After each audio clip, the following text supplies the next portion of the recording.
एक भाई का मैसेज आया जो काफी ज्यादा परेशान लग रहे हैं कि भाई उन्होंने लिखते हैं मेरी गाड़ी की वैल्यू 5,83,000 है टोटल लॉस में। बायर गाड़ी की कीमत 2,70,000 लगाता है। 3 महीने हो गया गाड़ी एजेंसी में खड़ी है और बायर गाड़ी को ले जाता ही नहीं है। एजेंसी वाले कहते हैं मुझे पार्किंग खर्चा ज्यादा पड़ जाएगा। अब मैं क्या करूं सर, प्लीज मुझे बताइए। इस तरह के मैसेजेस और कमेंट्स और व्हाट्सएप कॉल्स ऐसा नहीं कि पहली बार आए, हमेशा आते रहते हैं, बहुत सारे आते रहते हैं। और मैंने अपनी और भी कई सारी वीडियोस में आपसे जिक्र किया है पार्किंग चार्ज का, कि पार्किंग चार्ज और एस्टीमेट चार्ज ये एक बहुत बड़ा स्कैम है। डीलरशिप का, वर्कशॉप का, जो ऑथराइज वर्कशॉप जो के काम कर रहे हैं क्लेम्स का, उनका ये स्कैम से किस तरीके से बचना है पार्किंग चार्ज और एस्टीमेट चार्ज से, आज की इस वीडियो में यही बात होने वाली है। तो प्लीज वीडियो को लास्ट तक जरूर देखना। हो सकता है वीडियो थोड़ा सा लंबा हो जाए, लेकिन आपको वीडियो पे बने रहना है अगर आपको चाहिए कि आपको पूरी जानकारी मिल जाए तो।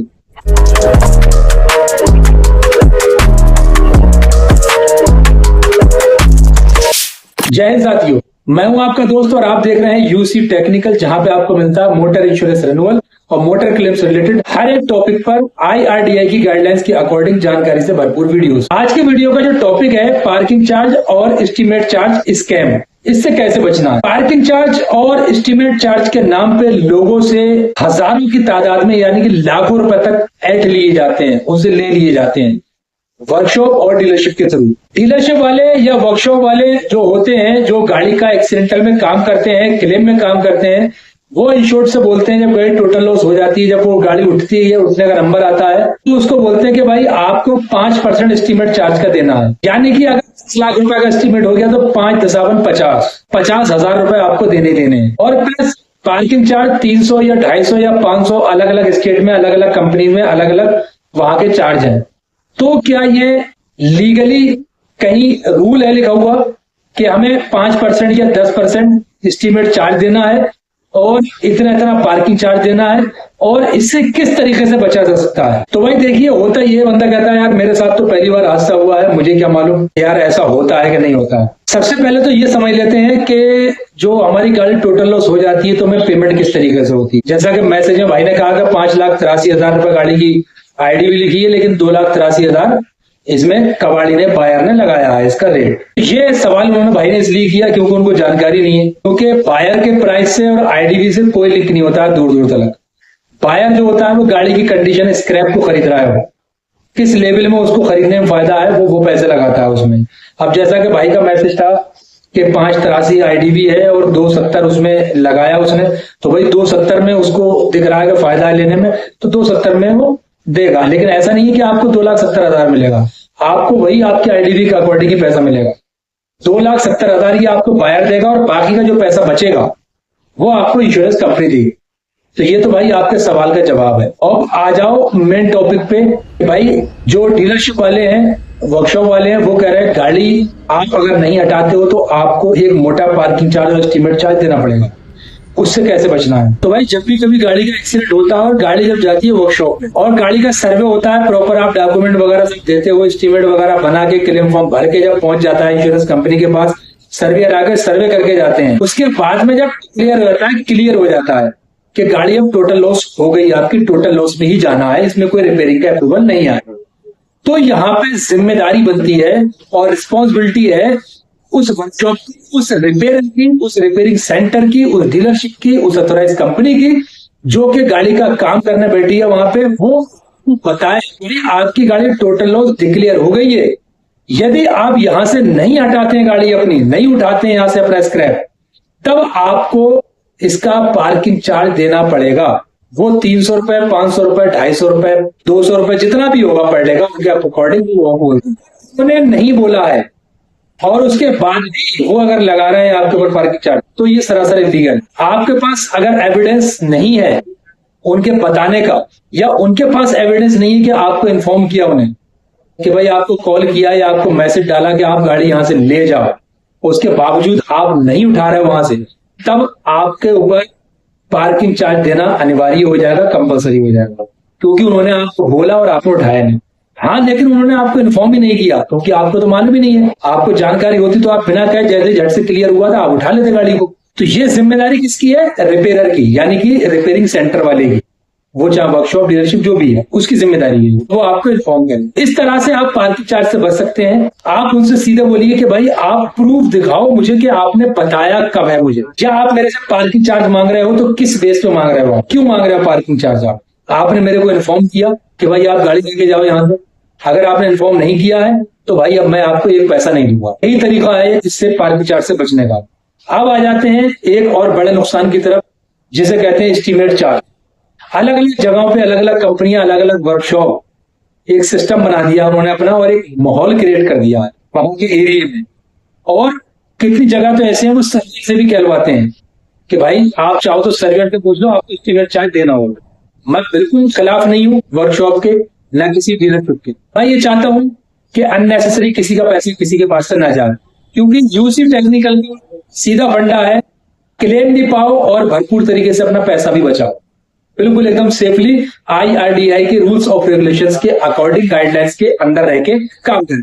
देखिए, जब बंदा एक लगता है गाड़ी के अंदर, एस्टीमेट बनाना एक जटिल काम है, क्रिटिकल काम है। हर एक पार्ट का पार्ट नंबर निकालना, उसके प्राइस निकालना, उसपे कम से कम 2 लेबर लगती हैं और कंटिन्यू कई घंटे अगर बंदा लगा रहेगा तो एक टोटल लॉस गाड़ी के लिए 4 से 5 घंटे तक लोगों का खर्च हो जाते हैं, जाया हो जाते हैं उसका एस्टीमेट बनाने में सही तरीके से, प्रॉपर तरीके से, और उसमें भी कुछ ना कुछ चीजें रह जाती हैं, तो उसमें लेबर तो लगती। अब वो उस वर्कशॉप के, उस रिपेयरर के एम्प्लॉय है, तो उनको सैलरी दे रही है कंपनी काम करने का, तो उनका कहीं ना कहीं फीस है, वो कहां से निकलेगा? इससे निकलेगा। लेकिन लीगल जो 5% और 10% का मामला है वो ये है कि जो जहां पे पट गया उसको वहां पे गिरा 5% या 10% बोला करके, इस हिसाब से कोई मेजर गाड़ी है, बड़ी गाड़ी है, 10 लाख रुपए का एस्टीमेट किया, 10% मांगा तो 1 लाख तो उसी का हो गया एस्टीमेट का, या 5% मांगा तो 50,000 का हो गया। कहां से देगा बंदा? क्यों देगा? किस चीज के देगा? तो क्या आपको लगता है ऐसा कि एक दिन में 50,000 रुपए खर्च हुए, जो ये 5% मांग रहे हैं, 50,000 रुपए मांग रहे हैं आपसे, या 20,000 रुपए मांग रहे हैं आपसे, 30,000 मांग रहे हैं आपसे, मिनिमम 3,000 रुपए या मैक्सिमम 5,000 रुपए तक जायज बनता है इनको, जो इंश्योर्ड पर्सन को देना चाहिए कायदे में, इतना जायज है। भाई टाइम लगता है, सर्वेयर आता है, उसको भी टाइम देना होता है, एस्टीमेट को टाइम देना होता है, क्लेम फॉर्म भरना होता है, और बहुत सारी चीजें फॉलोअप लेने होते हैं, तो 5,000 रुपए तक तो ठीक है। और कुछ लोग ये कहते हैं कि हमने फाइल बनाई आपकी, बेवकूफ बनाते हैं, तो फाइल चार्ज कुछ भी नहीं होता है। डिडक्टेबल अमाउंट जो कि आपकी इंश्योरेंस पॉलिसी में लिखा है, किस गाड़ी का कितना फाइल चार्ज है, कितना डिडक्टेबल अमाउंट है कंपलसरी, उसका आपकी पॉलिसी में मेंशन होता है। अगर आपको नहीं मालूम है तो डिस्क्रिप्शन में मैंने पूरा वीडियो डाल रखा है भारत में चलने वाली हर एक गाड़ी के बारे में, कि किस गाड़ी का कितना फाइल चार्ज होता है, वो आपको वहां से दिख जाएगा। वो तब देना है जब गाड़ी रिपेयरिंग में है, टोटल लॉस में कुछ नहीं देना है फाइल चार्ज का, सिर्फ एस्टीमेट चार्ज 5,000 मैक्सिमम देना होता है, उसके अलावा कुछ नहीं, मिनिमम 3,000 मैक्सिमम 5,000। तो इस तरीके से आप इनसे बच सकते हैं। और ये कहीं कुछ रूल नहीं है, कहीं लिखा हुआ नहीं है, ये एक आपस में सेटलमेंट है, वहां पे जिसकी पट गई वहां पे बन गई बात। ये ऐसा नहीं कि IRDAI में कहीं रूल लिखा है कि भाई आपको 10% एस्टीमेट का देना है कि 5% देना है, ऐसा कुछ भी नहीं। या आपको 300 रुपए पार्किंग चार्ज देना है या 500 रुपए देना है, ऐसा कुछ नहीं। ये वर्कशॉप के अपने रूल है बनाए हुए खुद के। लॉजिकली अगर हम सोचें तो यार बंदे की लेबर लगती है, 2-3 बंदे उसमें लगते हैं, काम करते हैं, तो उनका कहीं ना कहीं मेहनताना जिसे हम कहते हैं, मेहनत मजदूरी, वो बनती है। तो मुझे लगता है कि 5,000 हद है। वर्कशॉप ने बोला कि आप गाड़ी लेके जाओ और आप नहीं लेके गए, तब वर्कशॉप आपसे चार्ज कर सकती है। और ये चीज जब गाड़ी वर्कशॉप में आती है तभी इंश्योर्ड पर्सन को मालूम कर लेना चाहिए, भाई अगर गाड़ी मेरी टोटल लॉस में गई तो मुझे क्या देना है आपको, या रिपेयरिंग में गई तो क्या जाएगा।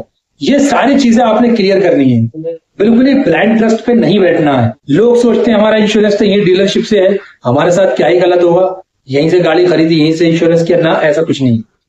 जब भी गाड़ी का एक्सीडेंट है तो आप वहां जाइए, उससे पहले ही मालूम करिए, गाड़ी में काम होने से पहले, कि भाई बताओ इसमें मुझे क्या क्या देना है, कितना मेरे पास से जाएगा। और अगर आपको लगता है कहीं ना कहीं कुछ गलत हो रहा है तो तुरंत उनका कॉलर पकड़ो, वहीं उनसे पूछो कि इंश्योरेंस करने वाले भी आप हो क्या। अगर उन्होंने नहीं किया, कहीं और से करवाया है, तो जिसने इंश्योरेंस किया है उससे पूछो। मैं आपसे हमेशा अपनी वीडियो में कहता हूं कि आपकी सारे क्लेम के टाइम की सारी प्रॉब्लम का सॉल्यूशन आपका इंश्योरेंस रिन्यूअल के टाइम से शुरू होता है, और वहीं उसकी प्रॉब्लम है और वहीं उसकी सॉल्यूशन है। वहां आपको थोड़ा सा टाइम देना है, जो कि आप नहीं देते। आगे से जब भी गाड़ी का इंश्योरेंस करवाओ उसी टाइम क्लियर कर लो, सारी चीज एक्सप्लेन करवा लो पूरे इंश्योरेंस को कि टोटल लॉस में क्या जाएगा, क्या आएगा, रिपेयरिंग जाती है तो क्या आएगा, क्या जाएगा, ये सारी चीज। अगर वीडियो सही लगा और आपको लगा हो कि 1-8% आपकी नॉलेज गेन हुई है इस वीडियो को देख करके, तो एक लाइक करके जरूर जाना। साथ ही चैनल पे अगर पहली बार आए तो चैनल को सब्सक्राइब कर देना, बेल आइकन वाला बटन दबा करके नोटिफिकेशन पे ऑल को सिलेक्ट कर देना, जिससे कि इस तरह की इंफॉर्मेटिव वीडियो आप तक पहुंचती रहे सबसे पहले। और इस वीडियो को अपने फ्रेंड सर्कल में यार शेयर जरूर कर देना। क्या मालूम कौन भाई कहाँ किस प्रॉब्लम में मुब्तला है और उसका लाखों रुपए का नुकसान होने से बच जाए, उसको अगर जानकारी मिल जाए। फिर भी आपको कुछ डाउट है तो नीचे कमेंट बॉक्स में आप मेरे को कमेंट करके मालूम कर सकते हो।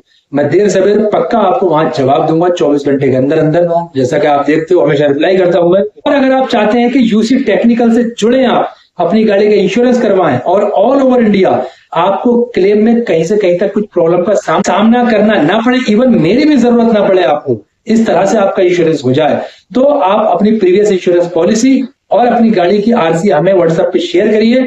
हम आपको आपके स्टेट के हिसाब से, आपकी गाड़ी के हिसाब से, आपकी गाड़ी की एज के हिसाब से आपके बेस्ट इंश्योरेंस कंपनी की बेस्ट प्रोटेक्शन प्रोवाइड करवाएंगे, जो कि आपको आपके क्लेम में हर तरीके की हेल्प हर स्टेट में ऑल ओवर इंडिया मिलेगी। और आपकी सपोर्ट के लिए 100% 24 आवर्स उन लोगों के लिए हम यहाँ बैठे हैं। जैसा कि आप जानते हैं हमारा एक ही मकसद है यूसी टेक्निकल का, पैसा भी बचाओ और भरपूर तरीके से अपना क्लेम भी पाओ। मिलते हैं फिर किसी नेक्स्ट वीडियो में नेक्स्ट टॉपिक के साथ में। दुआ में याद रखना। जय हिंद।